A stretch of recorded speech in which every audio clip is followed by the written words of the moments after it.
Söz депутат Акаев Жанарбек Кубанычевичте. Рахмат. Республикалық бюджет бойынша мыйзам долбоору бул эң маанилүү мыйзам. Мен бул жерден ГКМБнын башкы прокуратуранын өкүлдөрүн көрбөй атам. Финполициянын болсо орун басары отурат. Алар эмне үчүн жок? Финполицияныкы тиги Ош шаарында, Жанар Кубанычевич, Ош шаарында бир чоң мероприятие болуп атат, ошол жака суранып кеткен. Бул жерде орун басары бар. Негизи күч органдары парламентке мындай тоготпогон мамиле жасабаш керек. Аларга же бюджеттин кереги жокпу. Ошон үчүн алар бул жерде келип отуруш керек. Мисалы менин башкы прокуратурага бир канча суроом бар эле. Ошол убакта улуттук коопсуздук кызматы дагы. Жанар Кубанычевич, комитетте каралып, комитеттин сунушу менен чакырылгандар отурат. Комитет төрагасы да жооп берип коет убакыт болгондо. Улантып бериңиз. Анда ошо комитет эске алсаңар кийинкиде. Мухаммед Калачевич, мына айрым маалыматтар чыгып атат. Сиз жакында өзүңүздүн токтомуңуз менен башкы прокуратурага бюджеттен сырткары кошумча 100 миллион сом бөлүп бердиңиз. Ушундайбы же андай эмеспи?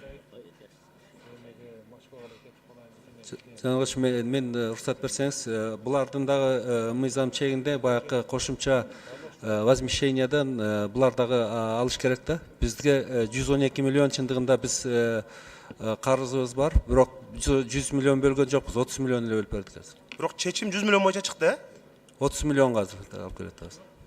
100 миллион деп жүрбөйбү? Кошумча 91 миллионуна уйгурат деп жүрөт турабы? 112.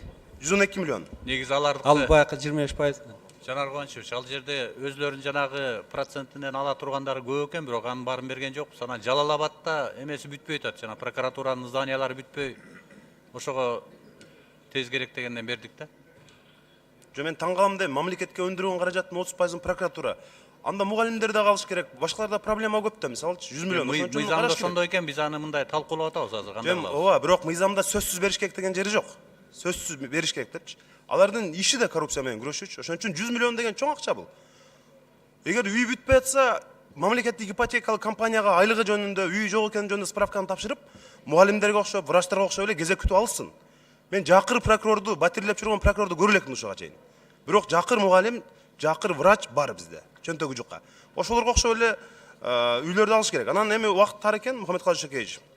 Негизи экономика боюнча көп сүйлөсөк болот эле, бирок мына кошуна өлкөлөрдү көрүп атасыз. Бир инвестициялык климатты жакшыртуу боюнча буга чейин да айттым эле, бир өзүңүз катуу киришпесеңиз болбойт.